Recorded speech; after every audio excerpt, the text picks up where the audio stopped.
Hello दोस्तों, क्या आप एक साइंस स्टूडेंट हैं या हाल ही में ग्रेजुएट हुए हैं और क्या आप नेदरलैंड्स जैसी खूबसूरत जगह पर रहकर दुनिया के एक बहुत बड़े इंटरनेशनल ऑर्गेनाइजेशन का हिस्सा बनना चाहते हैं?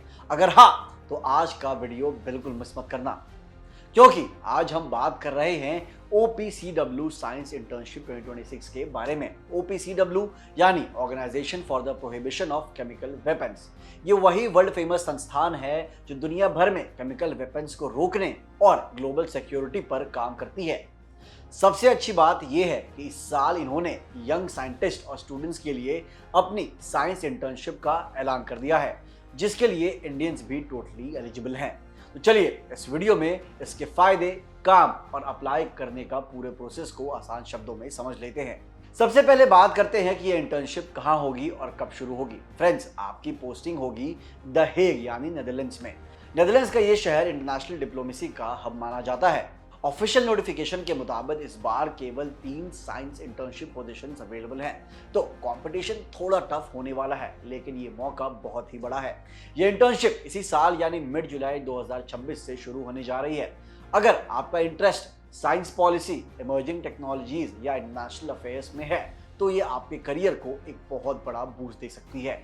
अब सवाल आता है कि सेलेक्ट होने के बाद आपको वहां करना क्या होगा। आपकी पोस्टिंग होगी office of strategy and policy यानी OSP में। यहाँ आपका काम बहुत ही डायनामिक और इंटरेस्टिंग होने वाला है। आपको साइंस फॉर डिप्लोमैट्स इवेंट्स को प्लान और सपोर्ट करना होगा, जिसका मकसद होता है डिप्लोमैट्स और पॉलिसी मेकर्स को आसान भाषा में साइंस को समझाना। इसके साथ ही आपको दुनिया भर में हो रहे नए साइंटिफिक एंड टेक्नोलॉजिकल डेवलपमेंट्स पर रिसर्च और पैनी नजर बनाए रखनी होगी। आपको OPCW के साइंटिफिक एडवाइजरी बोर्ड में काम करने और मदद करने का मौका मिलेगा, जिसमें आप सीनियर प्रोफेशनल्स के साथ मिलकर रिपोर्ट्स, ब्रीफिंग नोट्स और प्रेजेंटेशंस तैयार करेंगे। चलिए अब जान लेते हैं कि इसके लिए एलिजिबिलिटी और क्वालिफिकेशन क्या है। अगर आप अभी अंडर ग्रेजुएट साइंस स्टूडेंट हैं, ग्रेजुएट स्टूडेंट हैं या हाल ही में आपकी साइंस ग्रेजुएशन पूरी हुई है, तो आप अप्लाई कर सकते हैं।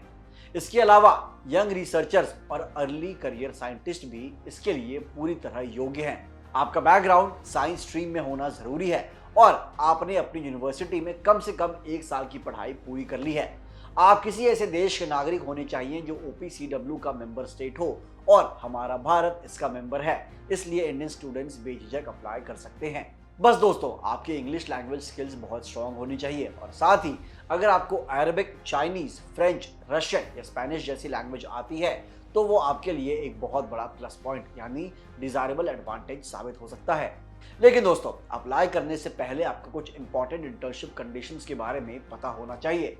ये एक अनपेड इंटर्नशिप है, यानी OPCW की तरफ से आपको कोई फाइनेंशियल रिम्यूनरेशन या स्टाइपेंड नहीं दिया जाएगा। इसके साथ ही आपको अपने ट्रैवल एक्सपेंसेस भी खुद ही कवर करने होंगे। वहां रहने खाने का खर्चा यानी एकोमोडेशन एंड लिविंग कॉस्ट पूरी तरह आपकी अपनी रिस्पॉन्सिबिलिटी यानी जिम्मेदारी होगी। आपका वीजा और रीलोकेशन अरेंजमेंट्स भी आपको खुद ही हैंडल करना होगा, और आपको प्रूफ देना होगा कि आपके पास इंटर्नशिप पीरियड के दौरान सस्टेन करने के लिए सफिशिएंट फंड्स यानी सफिशिएंट पैसा है। वर्क शेड्यूल की बात करें तो ये normal OPCW working schedule follow करेगा, जहां आपको हर हफ्ते 40 घंटे तक काम करना होगा। अब आते हैं सबसे जरूरी बात पर कि इसके लिए अप्लाई कैसे करना है। अप्लाई करने के लिए आपको OPCW की ऑफिशियल करियर पोर्टल्स पर जाकर कैंडिडेट स्पेस पर जाना होगा। वहां जाकर आपको वैकेंसी सेलेक्ट करनी होगी, अपना एप्लीकेशन टेम्पलेट पूरी तरीके से भरना होगा, मांगे गए जरूरी डॉक्यूमेंट्स अपलोड करने होंगे और फॉर्म सबमिट करना होगा। ध्यान रखिएगा, इसके लिए अप्लाई करने की जो लास्ट डेट है वो OPCW के पोर्टल पर ही दी गई है। जैसे ही टाइमलाइन क्लोज होगी, पोर्टल नेदरलैंड्स के टाइम के मुताबिक रात 10 बजे तक बंद हो जाएगा, इसलिए आखिरी दिन का इंतजार बिल्कुल मत कीजिएगा और जल्द से जल्द अप्लाई कर दीजिए।